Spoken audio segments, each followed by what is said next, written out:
Assalamualaikum warahmatullahi wabarakatuh. Sebelumnya perkenalkan, nama saya Dava Pratama Putra dengan NIM 09031282328090. Jadi, sebagai pemenuhan untuk UTS dari mata kuliah metodologi penelitian, di sini saya akan memberikan penjelasan terkait bagian dari latar belakang jurnal yang saya dan tim kembangkan mengenai prediksi lead scoring untuk optimasi konversi penjualan menggunakan random forest dan teknik SMOT pada data pemasaran yang tidak seimbang. Nah, sebelum kita masuk ke penjelasan dari latar belakangnya, kita akan membahas bagian judul terlebih dahulu. Nah, jadi judul ini itu berfokus pada dua metodologi atau dua instrumen utama. Yang pertama ada random forest sebagai algoritma prediksinya dan SMOT sebagai teknik penyimbang data.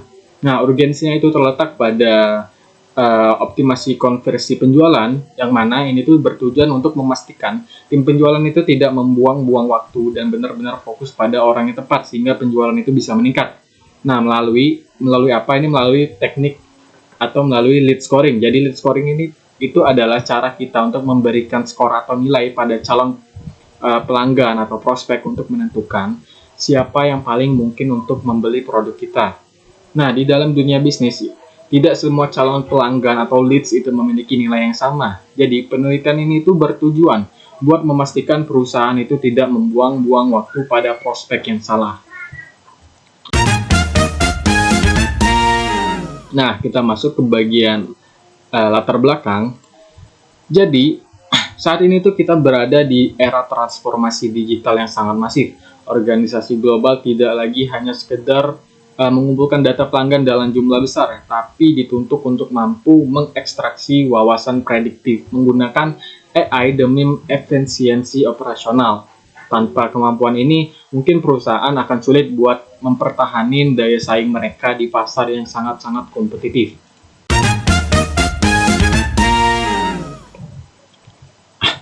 Nah, tapi kendala utama yang sering dihadapi dalam implementasi sistem ini itu adalah distribusi data yang sangat tidak seimbang, yang mana ini tuh sesuai dengan apa yang diucapkan oleh Mujahid dan kawan-kawan di tahun 2024, di mana jumlah pelanggan yang benar-benar membeli itu jauh lebih sedikit dibanding mereka yang hanya sekedar melihat-lihat.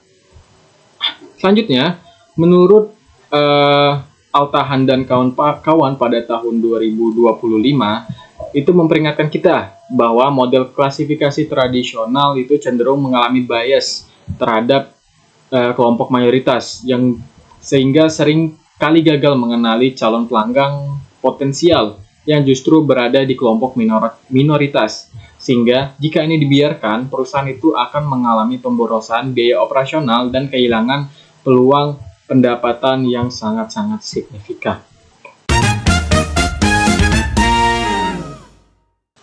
Oke, lanjut.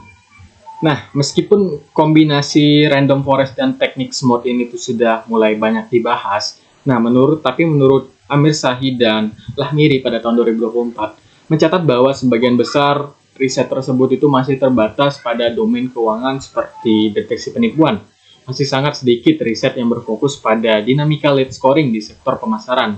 Nah, nilai kebaruan atau novelty dari penelitian ini adalah kami menggunakan pendekatan hibrida yang sesuai untuk meminimalkan bias tanpa mengorbankan stabilitas model, sehingga hasil prediksi itu bakal jauh lebih presisi dan aplikatif untuk kebutuhan bisnis yang nyata.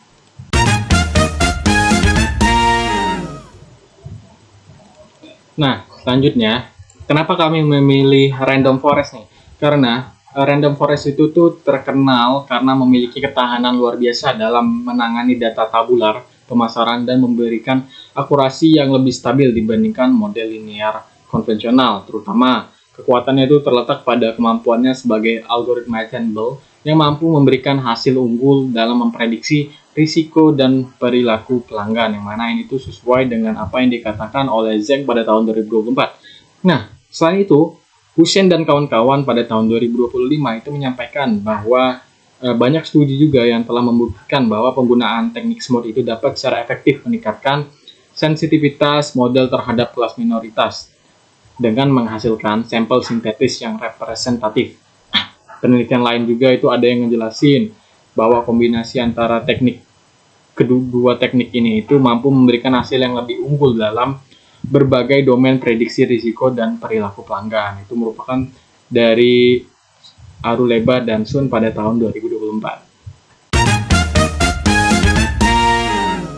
Nah, buat memahami bagaimana sih cara kerja teknik SMOT itu lebih lanjut, saya mungkin bakal ngasih penjelasan melalui analogi nyata dari dunia pemasaran. Nah, bayangin kalau kalian itu tuh kita memiliki toko baju. Dalam sehari ada 1.000 orang yang masuk ke dalam toko kita. Dari 1.000 orang itu, 990 orang diantaranya itu hanya lihat-lihat doang. Dan cuma ada 10 orang yang benar-benar belanja. Nah, jika kita itu menyuruh karyawan baru, di sini kita menganalogikannya sebagai AI untuk belajar mengenali ciri-ciri pembeli, dia akan kesulitan karena dia hanya punya 10 contoh pembeli, tapi punya 990 contoh orang yang cuma lihat-lihat. Hasilnya, si karyawan atau si AI ini itu mungkin akan menganggap semua orang yang masuk toko itu hanyalah tukang lihat-lihat doang. Nah, disinilah SMOT itu bekerja dengan cara menciptakan data pembeli baru secara cerdas.